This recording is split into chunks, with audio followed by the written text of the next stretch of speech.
Assalamualaikum warahmatullahi wabarakatuh. Perkenalkan, nama saya Ning Siranti dengan NIM 2313637 dari kelas 2B.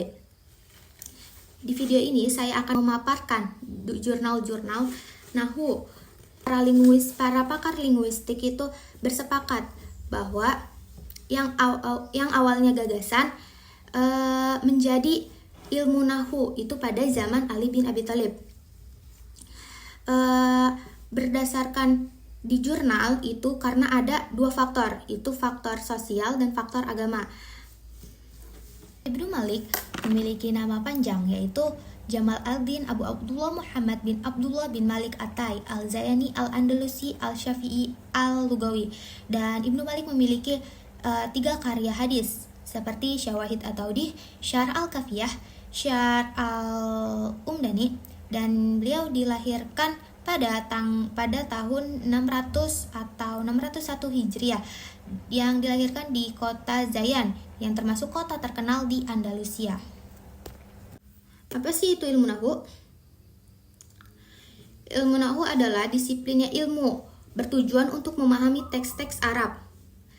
Dikodifikasikan oleh Imam Aswad ad-Du'ali dalam instruksi Imam Ali bin Abi Thalib pada masa khilafahnya. Nah, karena itu dipengaruhi oleh dua faktor, yaitu faktor budaya dan faktor agama. Tentang sumber ilmu Nahwu, Ibnu Jini mengatakan bahwa ada 3 sumber, yaitu qiyas, naql, dan sama. Sedangkan Ibnu al-Anbari mengatakan ada 3, yaitu naql, qiyas, dan istahabul hal. Jadi para ulama berpendapat bahwa sumber ilmu Nahwu itu ada 4, naql, sama, qiyas, dan istahabul hal. Sama adalah merupakan nama yang digunakan oleh Imam Suyuti. Sedangkan Imam Jini mengatakan bahwa sama seperti naql. Sumber manqul itu berasal dari Al-Quran dan hadis. Sumber manqul adalah qiyas, istahabul hal, dan seterusnya. Ibnu al-Anbari mengatakan telah mensyaratkan bahwa naql harus dari perkataan orang Arab,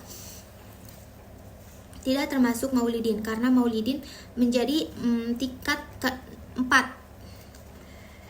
Dan ada beberapa tingkatan sastrawan Arab, yaitu sastrawan jahiliyah atau yang disebut sastrawan yang sebelum lahirnya agama Islam dan sebelum datangnya Rasulullah.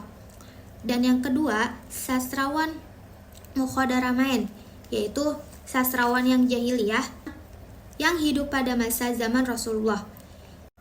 Mutaqaddamain yaitu orang-orang muslim, dan yang terakhir 4 tingkatan yaitu maulidin. Ibnu al-Anbari mengatakan perawi manqul itu dibagi menjadi 2, yaitu yang pertama adalah mutawatir. Mutawatir perawinya itu tidak memungkinkan, tapi Imam al-Anbari mengatakan bahwa perawinya itu maksimal 313. Dan yang kedua itu ahad. Ahad itu jumlah perawinya hanya 1 dan syaratnya harus adil.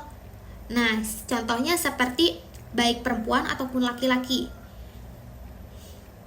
ataupun hamba sahaya. Al-Quran adalah wahyu yang diturunkan oleh Nabi Muhammad SAW. Sedangkan bacaan Al-Quran adalah pasan wahyu baik lisan ataupun tulisan. Hal ini terjadi banyak macam perbedaan cabang-cabang yang berbeda menjadi suatu perdebatan, hingga terbitlah bab jawaz di buku Nahwu yang membahas tentang perdebatan dan perbedaan. Sama lafaz atau yang disebut qiraat harus memenuhi syarat, dan syaratnya itu ada 3. Yang pertama, riwayatnya harus benar-benar dari Shallallahu Alaihi Wasallam secara mutawatir.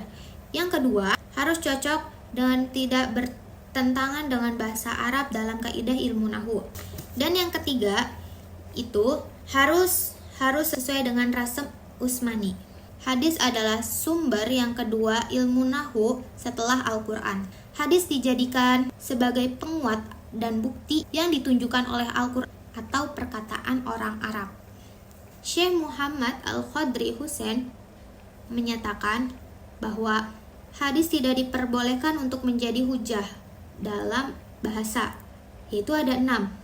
Yang pertama, hadis yang diriwayatkan untuk menunjukkan kefasihan Rasulullah SAW. Yang kedua, hadis yang diriwayatkan tentang ibadah, yaitu tahiyat, sholat, dan lain sebagainya. 3. Hadis yang menjadi bukti bahwa Rasulullah berkata kepada kaum. Keempat, hadis yang diriwayatkan dengan berbagai macam cara, lafaznya tetap sama.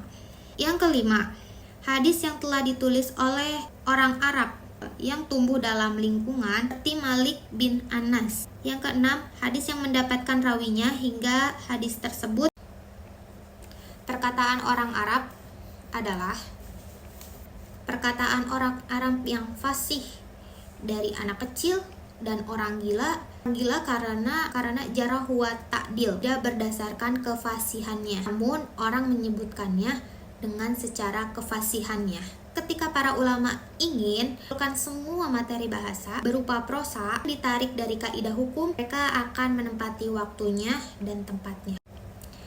Untuk tempat, mereka mengambil dari Arab Badiyah dan mengambil dari Fushah dari Irak.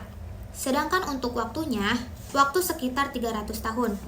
150 tahun sebelum lahirnya Islam, 10 tahun setelah kedatangannya Islam. Penyair Arab menjadi terbagi beberapa tingkatan, yaitu tabakat al-jahiliyah, tabakat al-muqaddaramain, dan tabakat al-mutaqaddimin, dan tabakat muwallidin. Tapi para ahli nahwu itu menolak satu tingkatan, yaitu di tingkatan keempat yang bernama muwallidin. Dan bahasa Fusha dan dialek-dialek Arab itu diambil dari bahasa Quraisy.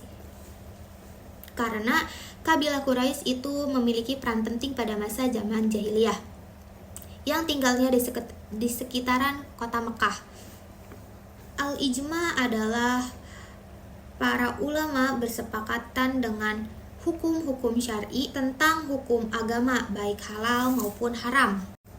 Sedangkan ijma lugawi itu seperti jar untuk isim dan tidak ada jar untuk fiil. Itu termasuk hukum lugawi yang disepakati oleh ahli nahwu.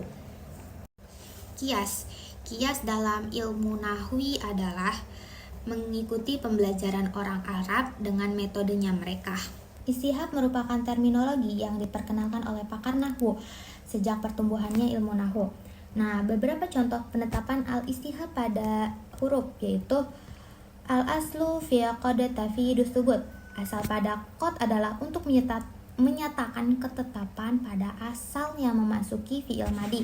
Contohnya qad aflahal mu'minun. Apabila memasuki fi'il mudhari, maka maknanya menyatakan sedikit dari makna aslinya, kecuali jika fi'il mudhari itu ditakwilkan kepada fi'il madi. Sedangkan contoh penerapan al-istihad pada kaidah yaitu al-aslu fil asma'il i'rab. Asal pada isim itu di-i'rabkan. Maksudnya semua isim itu di-i'rab kecuali yang menyerupai dengan huruf. Itu hukumnya mabni. Ibnu Malik pernah berkata, dengan di antara isim itu ada yang mabni dan ada yang mu'rab. Kalau yang mabni itu menyerupai dengan huruf. Cukup sekian penjelasan jurnal-jurnal nahwu dari saya. Semoga bermanfaat. Wassalamualaikum warahmatullahi wabarakatuh.